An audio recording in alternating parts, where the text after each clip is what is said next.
যোৰহাটত অনুষ্ঠিত হোৱা গ্ৰন্থমেলাৰ এক বিশেষ আকৰ্ষণ আছিল নিৰ্মলা বৰা দাসৰ লিখা ভ্ৰমণ বৃত্তান্ত চোতাল দেশ আৰু বিদেশ নামৰ গ্ৰন্থখনৰ উন্মোচনী অনুষ্ঠান। এই গ্ৰন্থখন উন্মোচন কৰা হয় এক আধ্যাত্মিক পৰিৱেশ, য'ত উপস্থিত আছিল বহুতো প্ৰখ্যাত ব্যক্তিত্ব আৰু সাহিত্যপ্ৰেমী ৰাইজ। এই গ্ৰন্থখন উন্মোচন কৰে ডক্টৰ মালিনীয়ে আৰু গ্ৰন্থখন উন্মোচন কৰি তাৰ গুৰুত্ব আৰু পাঠকৰ বাবে ইয়াৰ প্ৰাসংগিকতাও বৰ্ণনা কৰে তেখেতে।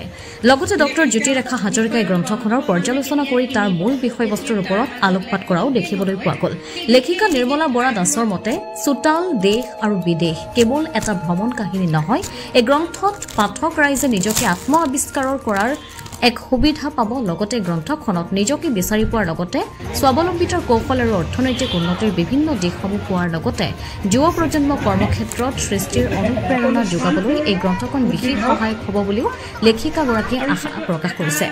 এই গ্ৰন্থখনৰ বিষয়বস্তুৰ দিশসমূহত স্থানীয় আৰু আন্তঃৰাষ্ট্ৰীয় ভ্ৰমণৰ অভিজ্ঞতা, জীৱনৰ পৰা শিকাৰ শিক্ষা আৰু জীৱন সজ্জাৰ বিভিন্ন দিশসমূহ সন্নিৱিষ্ট কৰাৰ লগতে পঢ়ুৱৈসকলে এই গ্ৰন্থখনৰ পৰা জীৱনক নতুন দৃষ্টিভংগীৰে উপলব্ধি কৰিব পাৰিব বুলিও উল্লেখ কৰা হৈছে। যোৰহাটৰ গ্ৰন্থমেলাত অনুষ্ঠিত এই উন্মোচনী অনুষ্ঠানত সাহিত্য আৰু পাঠকৰ মাজত এক বিশেষ উদ্দীপনা সৃষ্টি হ'ব বুলি আশাবাদী এতিয়া লেখিকাগৰাকী। যোৰহাটৰ পৰা অনুপম বৰাৰ ৰিপৰ্ট, পোহৰ লাইভ 8। চোতালৰ পৰা আৰম্ভ নকৰে, প্ৰত্যেক মানুহৰে অতি মৰমৰ এটা দিশ হ'ল চোতালখন।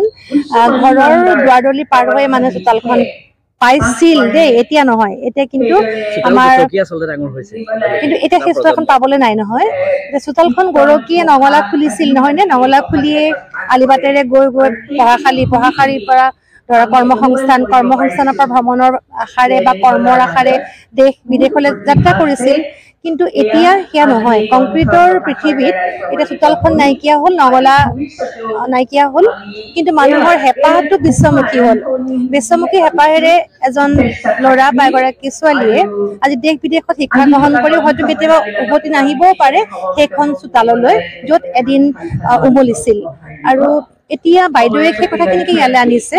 চোতালখন যে আমাৰ কিমান মৰমৰ আছিল, সেই কুজিদাহৰ সেই বিশেষ ঘৰখনৰ চোতালখনৰ পৰাই বাইদেৱে এই গ্ৰন্থখনৰ প্ৰথম প্ৰস্তাৱনা কৰিছে।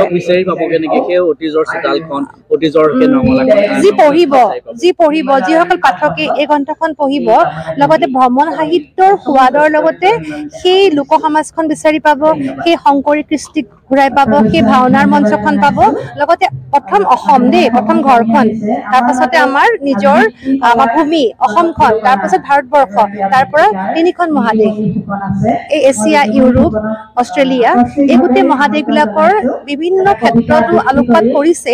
লগতে আমি অসমীয়া হিচাপে কেনেকে সমৃদ্ধ হ'ব পাৰোঁ পৰ্যটন ক্ষেত্ৰত, সেই দিশবোৰো এই গ্ৰন্থখনত আছে। সেইকাৰণে এই চোতাল দেশ আৰু বিদেশ এই গ্ৰন্থখনৰ গুৰুত্ব তাতেই যে পৰ্যটন বিপ্লৱ ঘটাবৰ হলে আমি কিছুমান কাম কৰিব লাগিব। আমি যি দেখো আমি তাক কাৰ্যত পৰিণত কৰিব লাগিব। গতিকে দেখা, শুনা আৰু নিজে কৰা, গতিকে কৰ্ম সংস্কৃতিৰ ওপৰত গুৰুত্ব দি বাইদেৱে কিন্তু ঠায়ে ঠায়ে ঠাইত যি দেখিছে কৰ্ম দক্ষতা, কৰ্ম সংস্কৃতি তাক আলোকপাত কৰিছে। সেইবাবে চোতাল দেশ আৰু বিদেশ ভ্ৰমণমূলক বৃত্তান্ত নিৰ্মলা বৰা দাস বাইদেউৰ এখন উৎকৃষ্ট গ্ৰন্থ, আৰু মই এগৰাকী পৰ্যবেক্ষক থাকি মোৰ খুব সুখী হলো। মই আচলতে ভ্ৰমণ কৰিছো, পৰ্যটনৰ ওপৰত কিতাপ খুব কম প্ৰকাশ হয়, গতিকে মই ভ্ৰমণ কৰি যি আনন্দ উপলব্ধি কৰিব পাৰিছো তাৰ ভাগ সকলোকে ভগাই দিবৰ কাৰণে, আৰু তাৰ লগে লগে আমাৰ অসমখনত ভ্ৰমণ সাহিত্যৰ যোগেৰে আৰু পৰ্যটন বিভাগৰ উন্নয়নৰ জৰিয়তে যাতে নিবনুৱাসকলক নিবনুৱা সমস্যা সমাধান কৰি কৰ্মসংস্থানৰ যোগান ধৰিব পাৰে, সেই কথাও মই তাত উল্লেখ কৰিছো। কেনেধৰণে ই আমাৰ অসমখনক আৰ্থিকভাৱে উন্নত কৰিব পাৰে তাৰো যে এটা কৌশল আছে, সেইটোৰ বিষয়ে মই গ্ৰন্থখনত উল্লেখ কৰিছো। গ্ৰন্থখন যিসকলে পঢ়িব তেওঁলোকে উপলব্ধি কৰিব ভ্ৰমণ সাহিত্য এইবিলাক বৰ্তমান সময়ত কিমান প্ৰয়োজনীয় আৰু কিমান বিকশিত এটা মনোৰঞ্জন ধৰ্মী পন্থা। কিতাপখন কোনে উন্মোচন কৰিলে আৰু কোন কোন বিশিষ্ট ব্যক্তি আছিলে? কিতাপখন উন্মোচন কৰিছে উত্তৰ পূব বিজ্ঞান আৰু প্ৰযুক্তি বিজ্ঞান বিভাগৰ প্ৰযুক্তি বিজ্ঞানৰ বিজ্ঞানী ডক্টৰ মালিনী, তেখেত ৰামায়ণী সাহিত্যৰ বিশিষ্ট গৱেষক আৰু লিখিকা, জগন্নাথ বৰুৱা মহাবিদ্যালয়ৰ একমাত্ৰ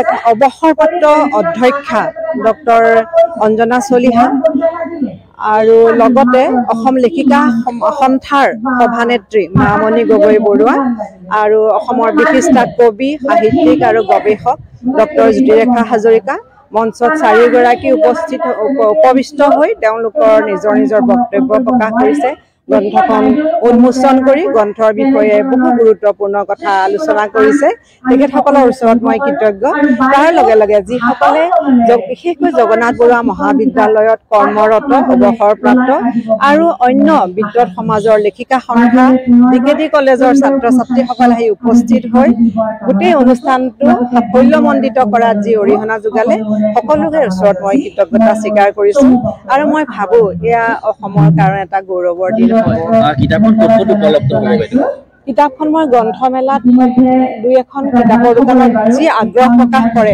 তাত মই দিম বুলি ভাবি থৈছো মই ক'ত পাব সেইটো সেইকাৰণে নিৰ্দিষ্টকৈ ক'ব পৰা নাই কাৰণ মই গুৱাহাটীৰ পৰা কালি গধূলি আহি পাইছো এতিয়া তেওঁলোকৰ লগত কথা পাতিহে মই ক'ত দিম সেইটো নিৰ্ধাৰণ কৰিব পাৰিম ঠিক আছে